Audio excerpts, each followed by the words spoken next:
Good morning, everyone. Wow. Good morning. Good morning.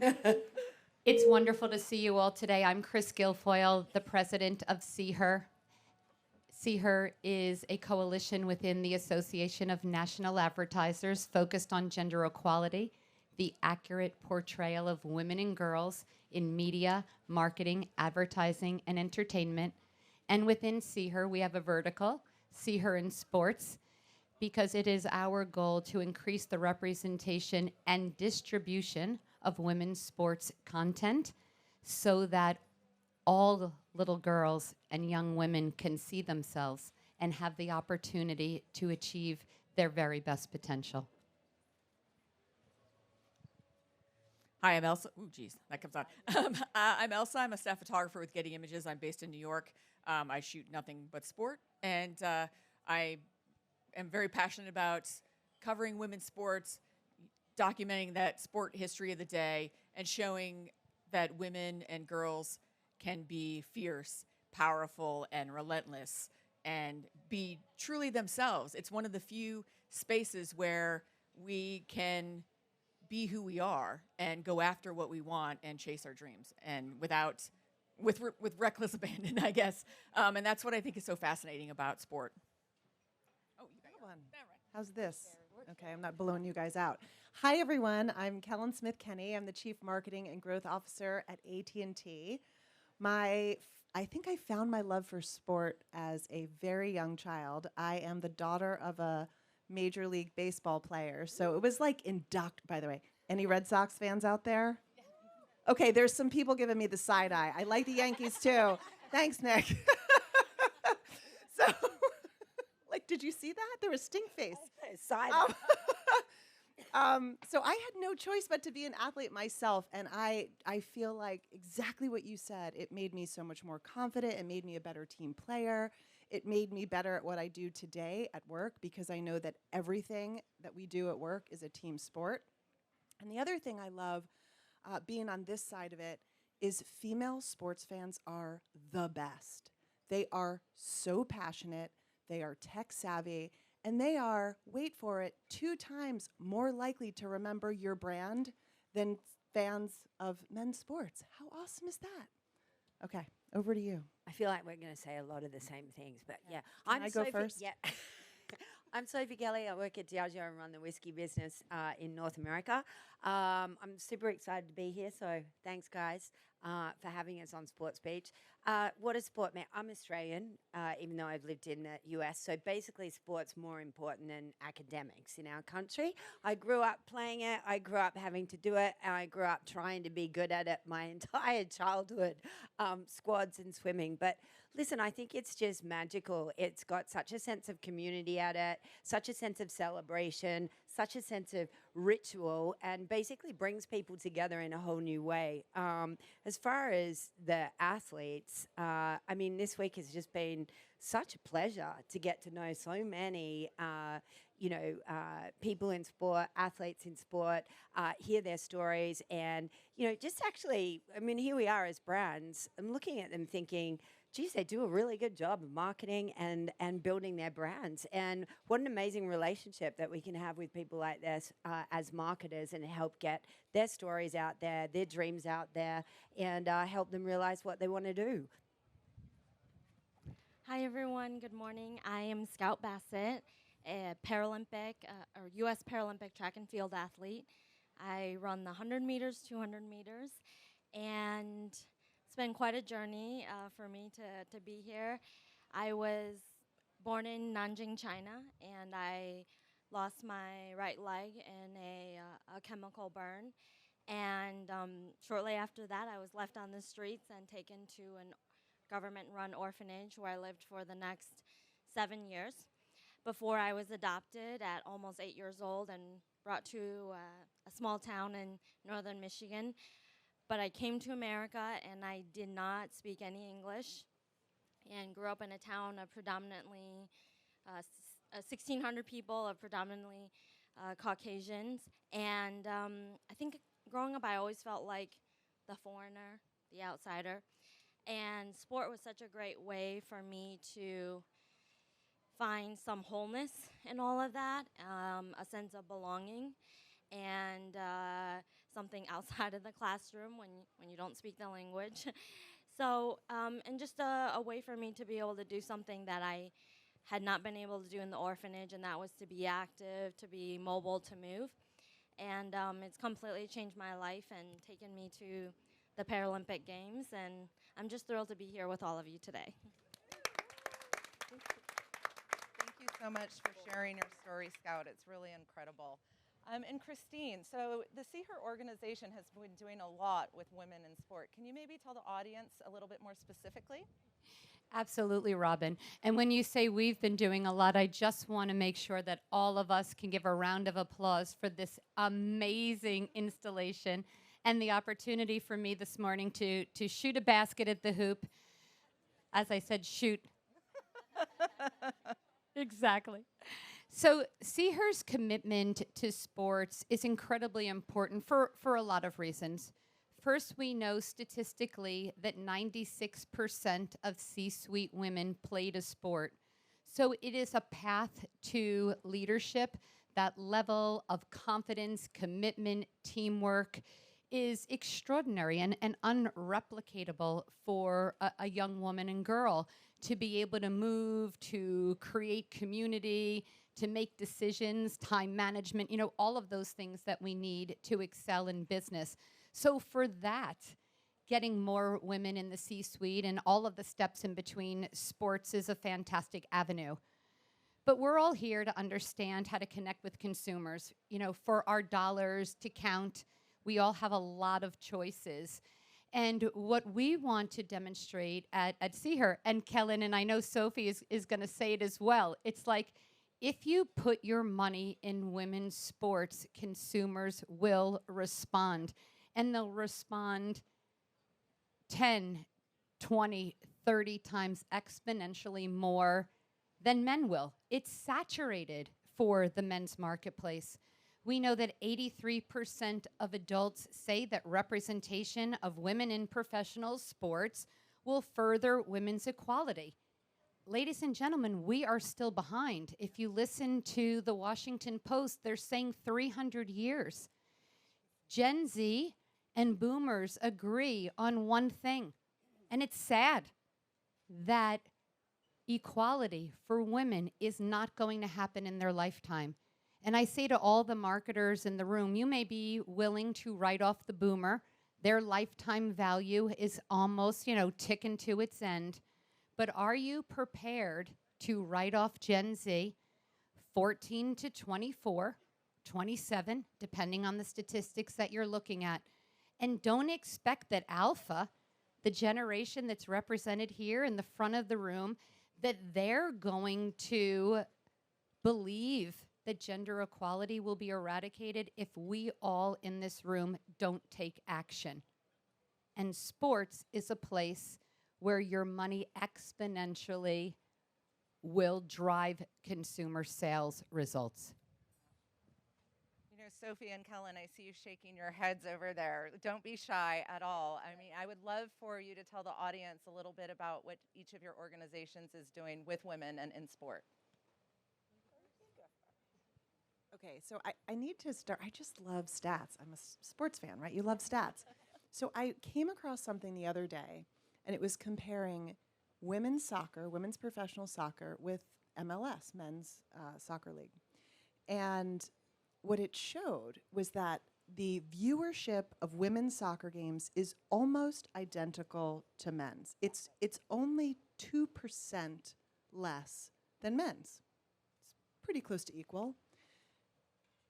But then I read a stat that showed me, are we like having a mind meld? Then I read a stat that showed me what it cost for the rights to broadcast women's soccer versus men's soccer. And I know you're thinking, oh, probably just like 2% less, right? 98% less. Oh my gosh. We can't stand for that.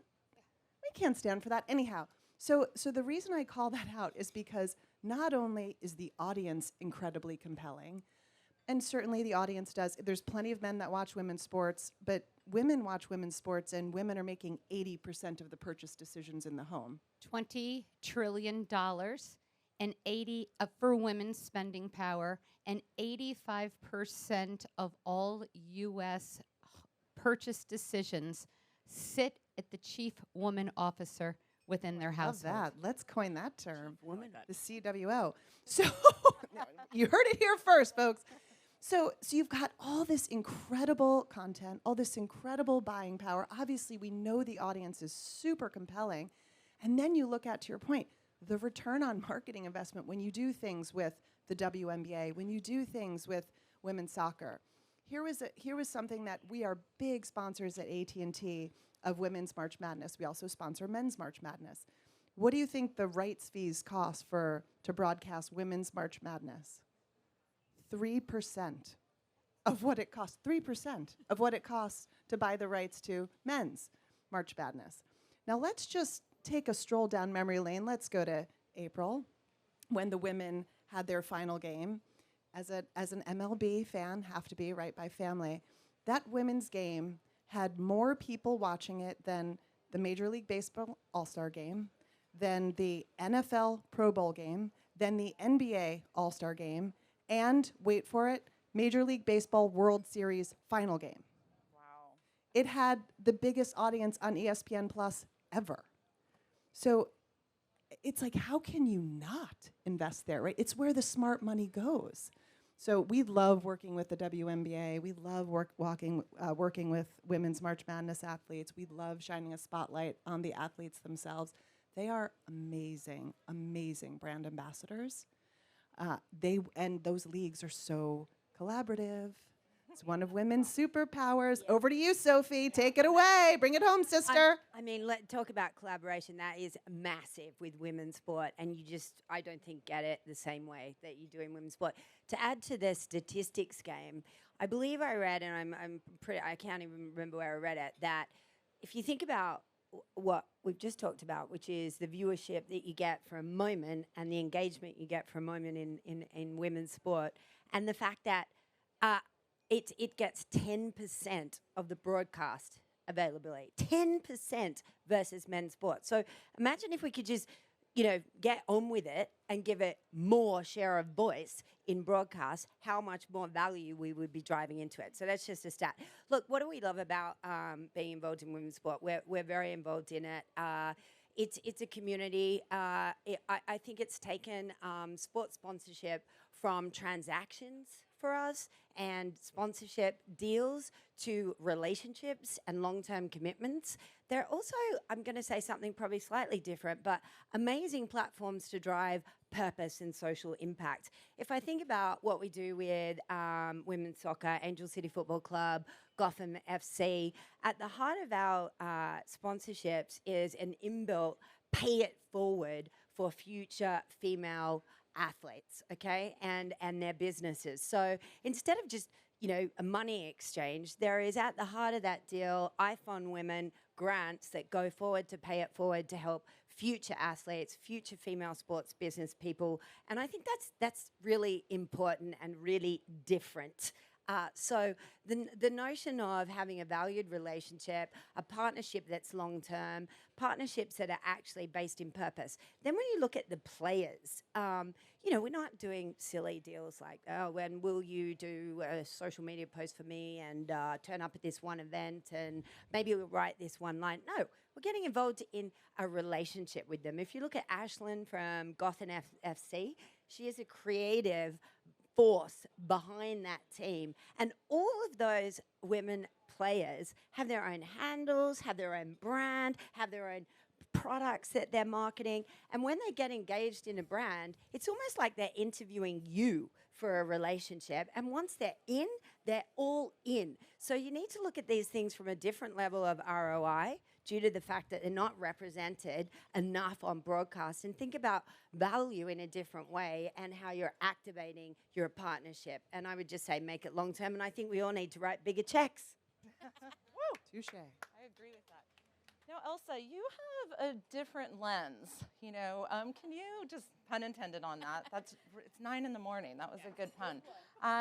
talk to us about your experience. So I think I've been a staff photographer at Getty Images for 26 years. It'll be 27 in November. When I was hired, I was the first woman staff photographer globally at the company for a few years. And it was kind of intimidating, I think, at first, not seeing anyone else that looked like you. And imposter syndrome will kick in. And it took a beat to kind of find my space. And what I was drawn to in sport is I'm always drawn to emotion. And so when I'm covering a match or covering a game, those are the images I'm drawn to. Yes, it's very important to get those peak action moments that people are talking about, writing about, and from that day to the next. And I look at my job as I'm documenting the history of sport for that day. So I'm always very hyper-focused on what's going around.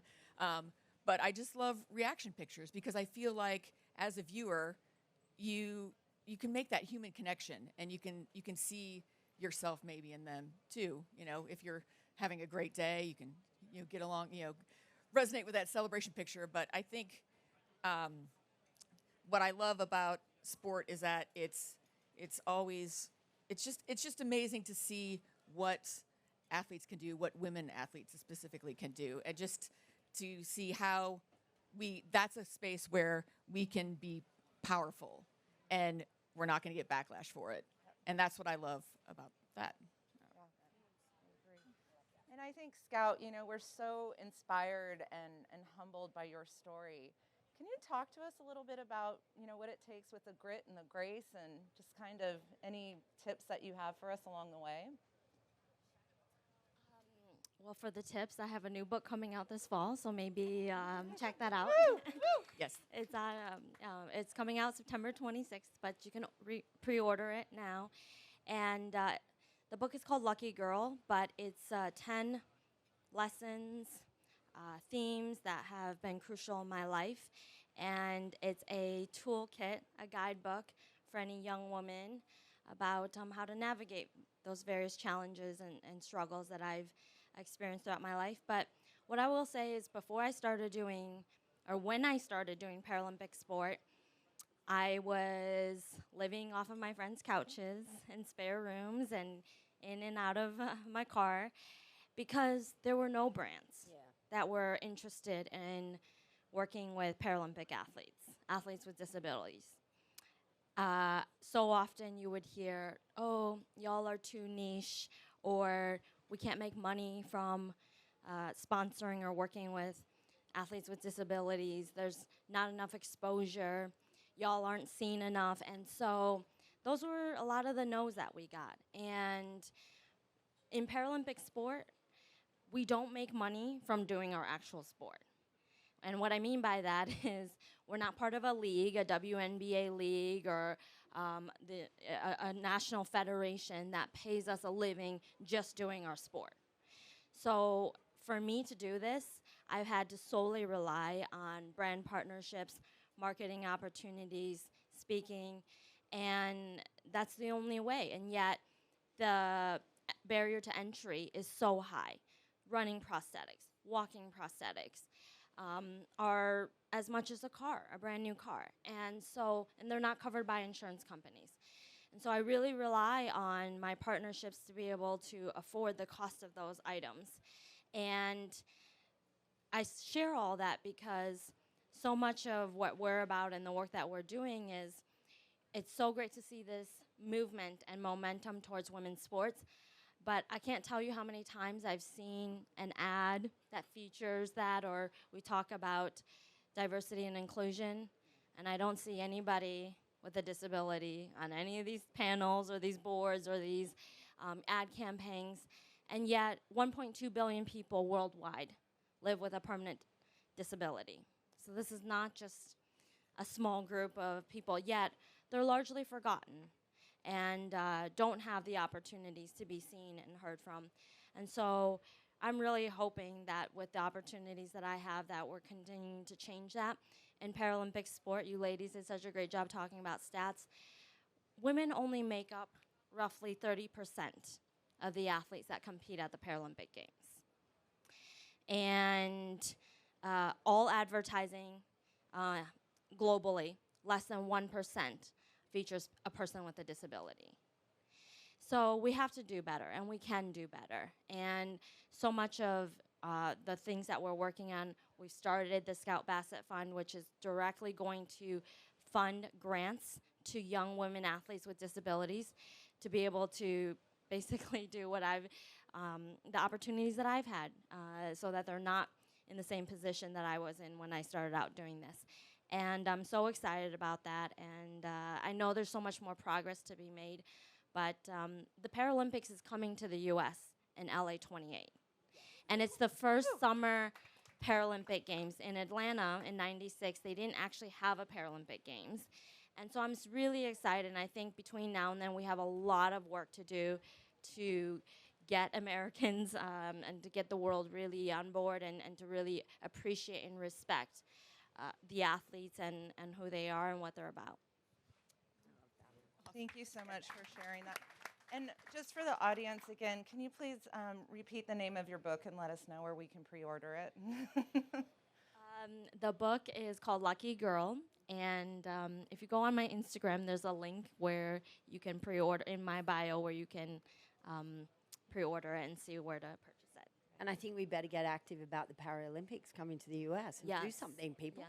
Yes, because so often, you go out on the street and you ask somebody who, name one top female athlete, and they could tell you Serena or Alex Morgan or Megan Rapinoe and Naomi Osaka. And then you say, can you name one athlete, recognizable athlete with a disability? And they cannot come up with one. Perhaps Oscar Pistorius might be the only one. And that shows me that we are not where we should be, and that the visibility of these athletes have not been elevated enough where they're recognizable. And yet, if you see the work that they do, the struggle, the challenges that we go through to do the same things that all athletes do, it's quite a journey. And I think it's a story worth telling. And these athletes deserve those opportunities, but they also deserve to get paid doing what they love. And that's something that we need to change also. Well, one of my favorite things about CAN is just learning, but also being able to take things back to our organizations that are immediately actionable. I'd love, just as a final closing question for all of the panelists, if there's one thing, big or small, that we can do when we get back to help impact change, what can we do?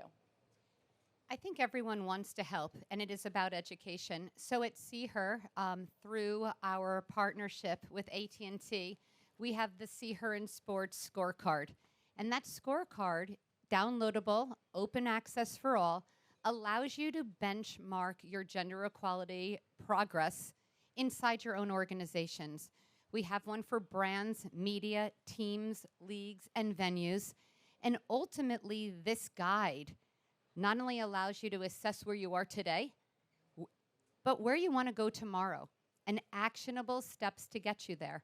And of course, we're more than happy to walk you through. We'd love for you to submit your scorecard so that we can benchmark the industry's progress. But you have to start somewhere, and you have to take some action. And it doesn't have to be massive. You don't have to get the name of March Madness changed so that the women's team can do that, although AT&T did in fact do that. Just do something, right? Yes, applause. Just do something.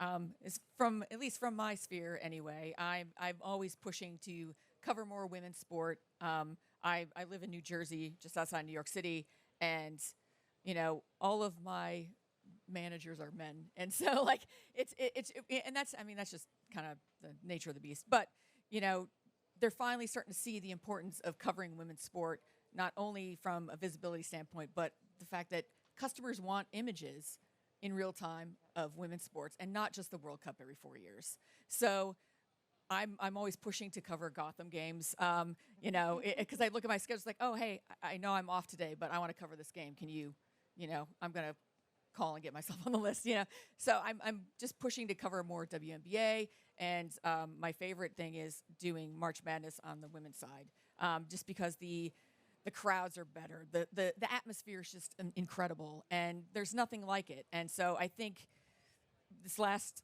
women's Final Four is proof that if you put women's sports on television, people are going to watch it, and that only can help all your brand advertisers. And so I think it's just important to keep pushing for more coverage of women's sports and telling those stories and showing how wonderful and strong and powerful and smart and that all these women athletes are, and just to keep growing that and keep that momentum going. I will steal your answer back because you said what I was going to say, but seriously, download the SeeHer and Sports Scorecard. It is free. It is one page, and there's this 3-part framework with really only 5 questions. It couldn't be simpler. It is exactly what you need to get started and really make a big, huge impact both for your brand, but also women in sport. Yeah, cool. I mean, what am I going to do? I'm going to continue to double down on actually investing behind women's sports. I'm going to take a big tip from my friend over here and have a good look at this because I don't feel good about that. We do a lot of talking about inclusivity and diversity. And as marketers, I think, we need to walk the walk. The platforms and the brand ideas and work that we create need to actually generate real impact. So how are we going to move viewership forward in women's sport? How are we going to move investment forward by what we do and how we engage with not only the teams and the sport, but the players as well? And just continue to also educate people around us about the statistics. Because I don't know how many of you have sat and you've presented an idea or said, we're going to do this, and someone said, well, is that going to get you the scale, or is that going to give you the eyeballs? I mean, we really need to change the conversation about it. We say that we're about picking up trends and, unleashing new growth with new audiences. Well, anybody who's not engaged in women's sport is missing out right now. So keep spreading that conversation and making people aware of just what ROI looks like in this space. I stole this from Melinda Gates's book, The Moment of Lift, but I truly believe it. And she says in the book that the single greatest way to lift up humanity is to invest in women. And I think all of us have some sort of tie to that. But as Sophie just said, if we truly are about diversity and inclusion, and we incorporate every other marginalized group, but we leave out people with disabilities, sorry, but not sorry. You're not truly about diversity and inclusion, because ableism exists. It's real. 81% of Americans with disabilities are unemployed. They make up the highest unemployment group in this country, and it's not because they can't or don't want to work. There's a lot of hiring biases that come into play when people with disabilities go apply for jobs. And so sport is such a great platform to talk about those social issues and to create social change. And just to give a little shout out to Elsa and the Getty group, so often we get an opportunity, a partner wants to come to us, they create this creative, and they say, okay, can you sign off on this? And a lot of the times it falls into the typical tropes that we see people with disabilities in. And it's not something that really does the community, it doesn't do right by them. And one of the things we really advocate for is that if you're about diversity and inclusion and you want to feature people with disabilities, talk to them, incorporate them earlier on in the process so that it's not fully baked and then you just send it to them and say, okay, here's the role we want you to play. And Getty, for those of you, you can go look at it online, but created a really great guidebook on visually from a photography standpoint of how to shoot people, athletes with disabilities.